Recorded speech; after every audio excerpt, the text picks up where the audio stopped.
OK, alors, juste vous dire que quand je suis très nerveuse, ça me serre autour de la gorge, donc je parle mal. Donc, il est possible que vous m'entendiez mal, auquel cas, dites-le moi. Et comme Chantal le disait tout à l'heure, euh, en tout cas, selon les chercheurs par rapport auxquels je me situe, je ne crois pas à la réalité pure et objective. Donc, c'est sûr que les 30 ans que je vais vous présenter sont faits en fonction de mon analyse, qui est une analyse féministe de la violence faite aux femmes. Donc, bref survol, mais ça va être un survol qui va être influencé par mon analyse de la situation. Donc, je vais vous parler des facteurs favorisant l'émergence de la recherche en violence conjugale, les choix québécois, les conséquences de ces choix-là, l'évolution des thématiques. Je vais finir avec des constatations, des conclusions et l'ouverture à de la discussion. C'est quoi ou quels sont les facteurs qui ont favorisé l'émergence de la recherche en violence conjugale? Tout d'abord, l'action des groupes de femmes, de par la création des premières maisons d'hébergement, qui ont permis, un peu comme Chantal le démontrait, la prise de conscience du problème et les luttes qu'elles ont menées pour inciter l'État à s'engager par rapport à cette problématique-là. Je veux vraiment souligner, parce que j'aurais souhaité qu'elle soit ici avec nous ce matin pour présenter, il y a Isabelle Côté, qui est en train de vraiment terminer, elle va déposer d'ici à lundi prochain sa thèse de doctorat, qui est sur l'évolution des pratiques en maison d'hébergement au Québec et qui part un peu des mêmes questionnements que Chantal a fait, mais elle, c'est vraiment au niveau des pratiques en maison d'hébergement.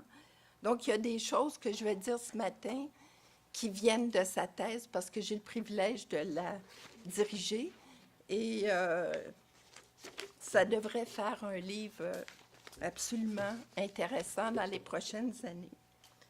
Donc, lutte des groupes de femmes. Et il y a eu une enquête qui a été fondamentale comme facteur d'émergence de la recherche. C'est l'enquête sur la violence envers les femmes qui est communément reconnue comme l'étude de StatCan 1993. Cette recherche-là appuyait l'analyse des groupes de femmes qui disait que 54 des femmes, à un moment de leur vie, étaient victimes d'une forme de violence faite aux femmes. Donc 54 et qui parlait non seulement de violence conjugale, mais d'agression sexuelle et tout ça. Donc, cette recherche-là démontrait l'ampleur, la gravité et les conséquences de, non pas la violence conjugale, mais de la violence faite aux femmes. Il y a eu à travers les années une espèce de distinction au niveau des choix qui se sont faits au niveau de la recherche entre des études qui parlent plus de violence faite aux femmes, donc StatCan 1993, qui posait un nombre incroyable de questions pour savoir, comme enfant, comme adolescent, comme femme adulte, est-ce que vous avez été victime d'agression sexuelle, de mauvais traitements physiques, psychologiques par un parent, par un conjoint, etc., un frère ou une sœur? Alors qu'après ça, au niveau du Québec, Rioux, Maryse Raifray et Solange Quentin, en 96, se sont situés probablement pour des raisons méthodologiques, sur la question de la violence conjugale. Donc, premier choix. Le choix québécois, puis Chantal nous l'a démontré, est vraiment un choix de travailler non pas au niveau de la violence faite aux femmes, mais de la violence conjugale. Et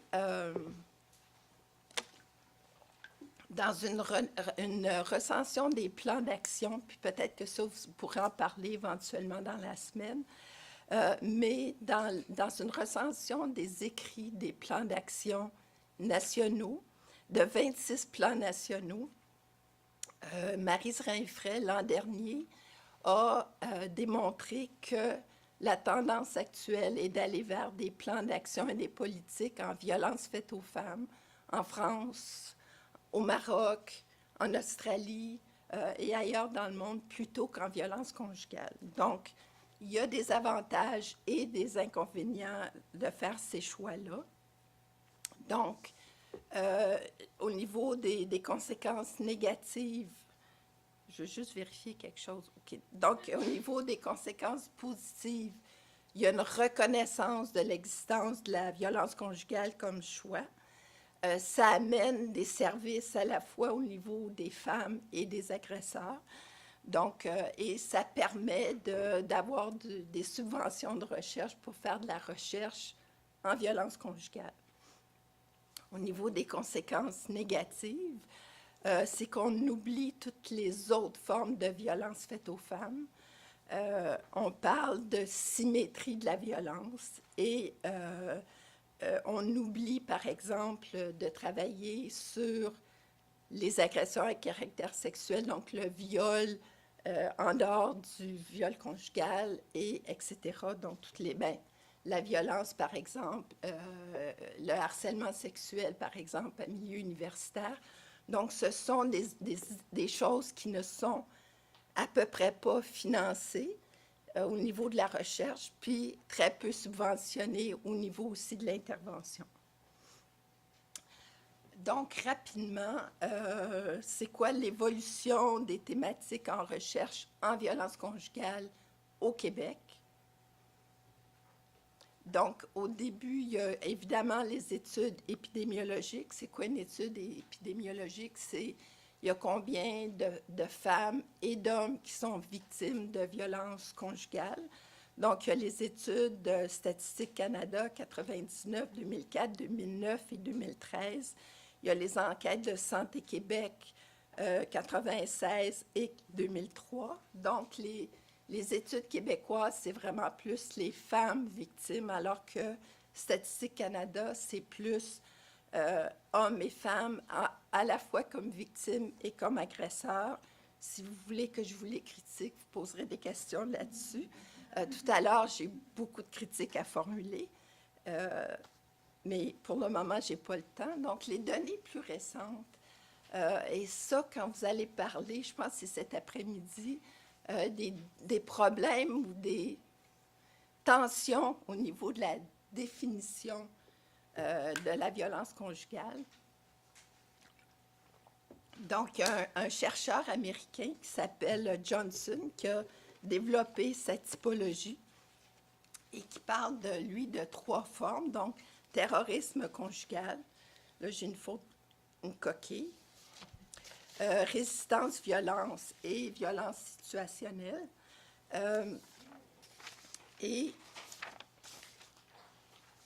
Cette typologie-là crée des situations ou des tensions, alors que Johnson lui-même, dans des discussions, considère que pour lui, le terrorisme conjugal et la violence conjugale, la résistance violente, pour lui, est considérée comme la légitime défense, alors que la violence situationnelle, il n'y a pas la dimension intentionnelle de nuire à l'autre. Et c'est cette forme de violence-là qui est généralement mesurée dans les enquêtes. Et donc, selon lui et selon moi, on pourrait aller en thérapie conjugale quand on parle de violence situationnelle, alors que quand on parle de résistance violente, bien là, on parle de légitime défense. Et quand on parle de terrorisme, on parle vraiment de violence et d'intention de contrôle. Mais il y a des discussions, et je ne suis pas ici ce matin pour vous parler de ces tensions-là. Vous en parlerez plutôt, je crois, cet après-midi. Donc, c'est sûr que ce débat actuel-là amène un questionnement autour de c'est quoi vraiment la violence conjugale, à qui on devrait donner de l'argent pour travailler au niveau de cette dimension-là. Quand on fait de la recherche en violence conjugale, est-ce qu'on devrait parler uniquement de terrorisme conjugal ou d'autres éléments? Donc, cette analyse-là amène évidemment à questionner ou à arriver sur la question de la symétrie de la violence. Les hommes et les femmes, c'est pareil, etc.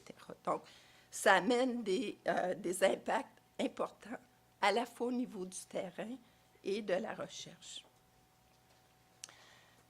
Donc, outre les études plus populationnelles, il y a eu une évolution au niveau des thématiques de recherche.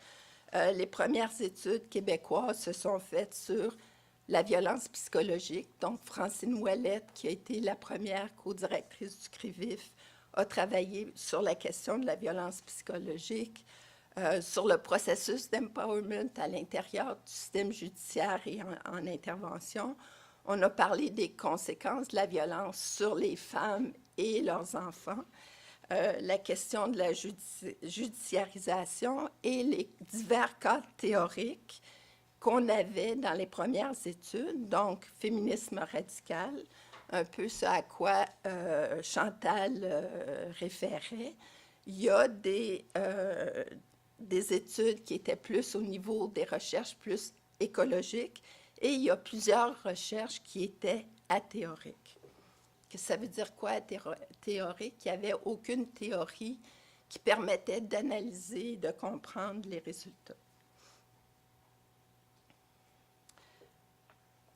Combien de minutes ça va? OK, parfait. Donc, à un moment donné, il y a eu tout un questionnement au niveau, entre autres, au niveau du CRIVIF en disant oui, on a fait beaucoup de recherches avec des femmes blanches, pauvres et tout ça, mais on a commencé à s'intéresser à ce qu'on appelle des populations particulières, donc femmes immigrantes, femmes autochtones, des femmes travailleuses du sexe, mais qui étaient victimes de violences conjugales dans leurs relations de couple.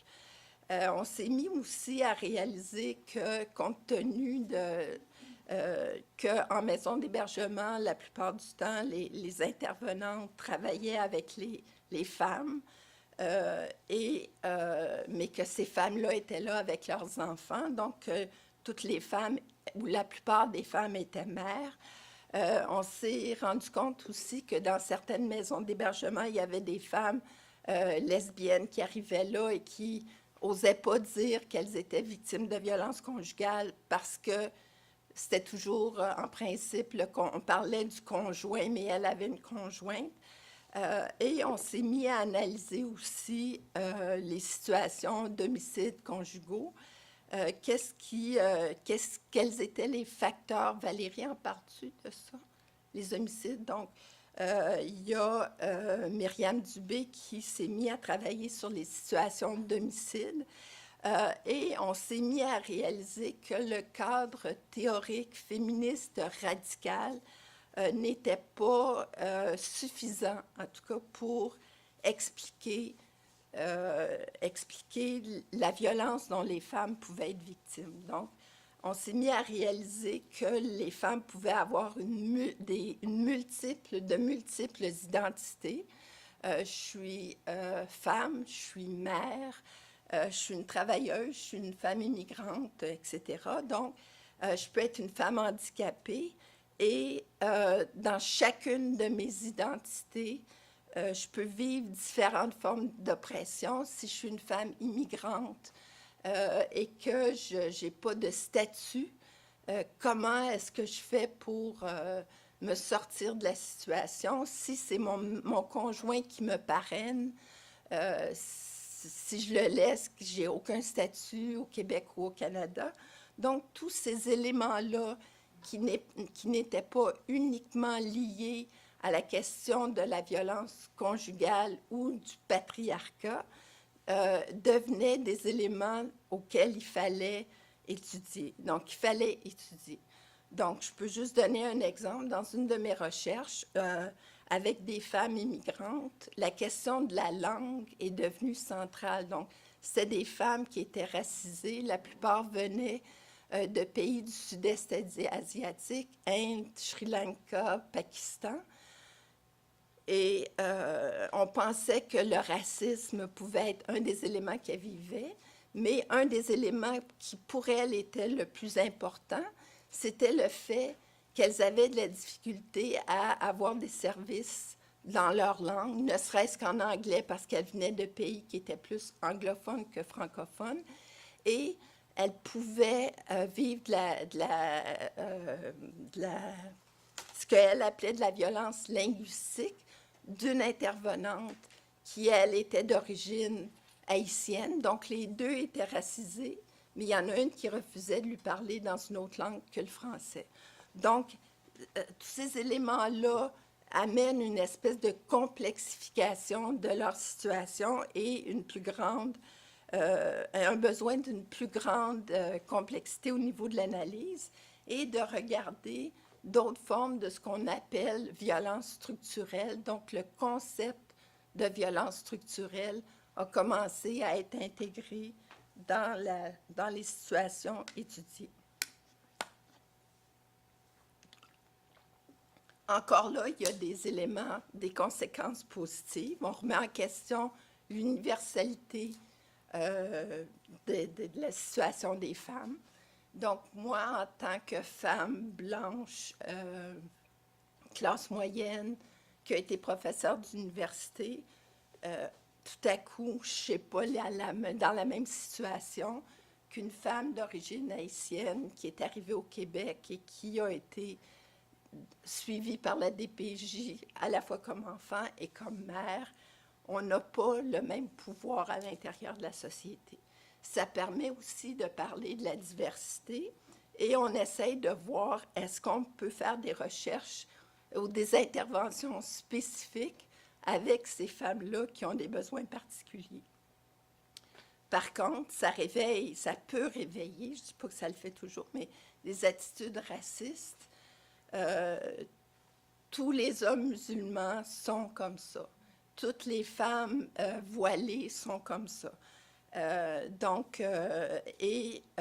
On sait bien, on a même vu des juges qui acquittaient des pères qui avaient été incestueux en disant, mais on sait bien, les Haïtiens, eux autres, c'est dans leur culture d'être incestueux. Donc, ça réveille des attitudes racistes. Encore là, on travaille en violence conjugale et non en violence faite aux femmes. Et on parle moins de violence structurelle parce qu'on est en violence conjugale. Donc, qu'est-ce qu'on sait actuellement? Donc, là, je vous ai sorti 4 points. J'aurais pu en choisir des dizaines, mais actuellement, en maison d'hébergement, on sait qu'il y a une plus grande diversité dans les femmes qui sont présentes. Les femmes arrivent plus jeunes et plus tôt dans le processus de violence. Donc, ce n'est pas après le 30e incident, mais c'est beaucoup plus rapide. On vit également qu'il y a des femmes qui vivent avec de multiples réalités. Donc, problèmes de santé mentale, etc. Et on connaît beaucoup les conséquences sur les conséquences à court et moyen terme, mais on connaît moins les conséquences à long terme, ne serait-ce que de l'exposition à la violence conjugale. Je veux vous parler d'un thème qui est central et qui crée des tensions actuellement. Donc, on a parlé tout à l'heure des travaux sur l'exposition à la violence conjugale et sur la concomitance violence conjugale et mauvais traitement à l'égard des enfants. On a parlé aussi des conséquences. On connaît peu. Donc, actuellement, il y a une recherche. Il y a Geneviève Lassard qui va venir vous parler plus tard dans la semaine. On connaît moins d'infos sur les conséquences à long terme de l'exposition à la violence conjugale. On vient, plusieurs d'entre nous, à être financés pour travailler avec des enfants exposés pour voir les conséquences à long terme, mais la question de l'exposition à la violence conjugale réveille des questions sur la maternité, sur la paternité, sur la parentalité, sur les effets de la médiation et la question de l'aliénation parentale. Donc, je vais vous en parler très brièvement. La loi de la protection de la jeunesse a été changée en 2007, 2008, et reconnaît depuis ce temps-là l'exposition à la violence conjugale comme une forme de mauvais traitement. Donc ça a amené les intervenantes en maison d'hébergement à devoir choisir, parce qu'en principe, toute femme qui retourne vivre avec son conjoint violent expose son enfant à de la violence psychologique, donc elle doit dénoncer, l'intervenante doit dénoncer la mère, et ça, il y a eu des conséquences très négatives. Donc, plusieurs mères qui sont suivies en centre jeunesse se font dire qu'elles sont des mauvaises mères, donc on les culpabilise parce qu'elles retournent avec leur conjoint violent sans qu'on analyse la situation d'ensemble. Il y a toute la question aussi, est-ce qu'un conjoint violent peut être un bon père? Donc, il y a toute cette question-là. Il y a l'obligation maintenant, quand les couples se séparent, d'aller en médiation et des conséquences négatives de l'obligation à la médiation dans des situations de violence conjugale. Donc, les effets de ça. Et je dirais, un des thèmes qui ressort actuellement, c'est les accusations d'aliénation parentale dans des situations de violence conjugale. Donc, tous ces éléments-là sont en voie d'être étudiés, analysés, mais c'est des enjeux que l'on voit de plus en plus et qui créent des tensions entre les maisons d'hébergement et les chercheurs féministes et les personnes qui travaillent au niveau avec les conjoints violents et les pères autour de cette question-là. Et il y a beaucoup de travail qui reste à faire autour de ces questions-là parce que ce sont des questions de recherche en émergence. Donc, qu'est-ce qu'on sait? On sait qu'il y a des conséquences importantes, entre autres les travaux d'André Fortin, de Geneviève Lessard, de Dominique Daman sur la question de la maternité. Il y a des nombreux travaux qui démontrent les conséquences importantes de la violence conjugale sur la maternité, ne serait-ce que souvent un des impacts de la violence, c'est un travail sur l'estime, sur des éléments dépressifs, stress post-traumatique, etc. Et comment tous ces éléments-là amènent les femmes à être moins en mesure de s'occuper des enfants. Il y a aussi toutes les études qui démontrent comment les conjoints violents accusent les femmes d'être des mauvaises mères, qui essayent de travailler sur la relation mère-enfant en continuant des liens avec les enfants. Donc, il y a beaucoup d'études à ce sujet-là. Il y a des conflits au niveau du rôle du père. Donc, est-ce qu'un conjoint violent peut être un bon père? Donc, il y a des recherches qui ont été faites là-dessus. Et tous ces éléments-là amènent évidemment des tensions à la fois entre chercheurs, mais aussi au niveau de la pratique et inévitablement au niveau des plans d'action.